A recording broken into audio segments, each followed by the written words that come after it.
Picture this. You spend your early career ruthlessly hunting down a group of people, only to have a dramatic change of heart that leaves everyone, including your former allies, side-eyeing you for the rest of your life.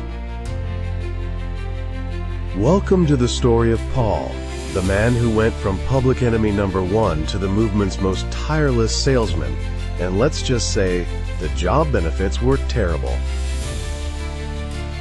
First, there was the whole blinded by divine light incident.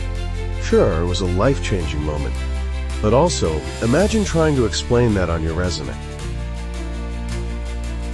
Then came the whispers. Everywhere he went, people muttered, "Isn't this the guy who used to arrest us?" Trust issues? Paul had a PhD in them. Just when he thought he'd won over a few believers, bam! Shipwrecked. Not once, not twice, but 3 times. At this point, he probably just sighed and started floating on driftwood. And let's not forget prison, because nothing says chosen by God like spending years behind bars writing letters that basically said, "Hey guys, still faithful? Send snacks?" Oh, and speaking of letters, Paul wrote these beautiful, inspiring messages to struggling communities, while secretly dealing with his own mysterious thorn, a chronic pain that just wouldn't quit. Divine calling? More like divine nagging. Even his miracles had a catch.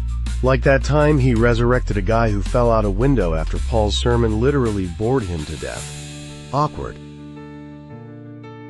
Then there were the factions. Some followers swore by him, others called him a fraud, and the rest just argued over whether he was a real apostle or a knockoff, the original fake news target.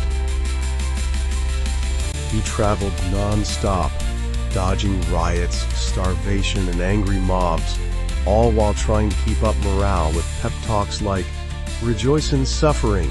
Easier said than done, Paul. Worst of all, no matter how much he sacrificed, some people still rolled their eyes and said, "Yeah, but remember what he used to be like?" Redemption arc? More like a redemption struggle. And through it all, he kept writing, kept preaching, kept getting back up, because quitting wasn't an option, even when his life felt like a divine comedy of errors. So here's to Paul, the man who proved that even when you're chosen, life can still feel like a never-ending series of "are you kidding me" moments.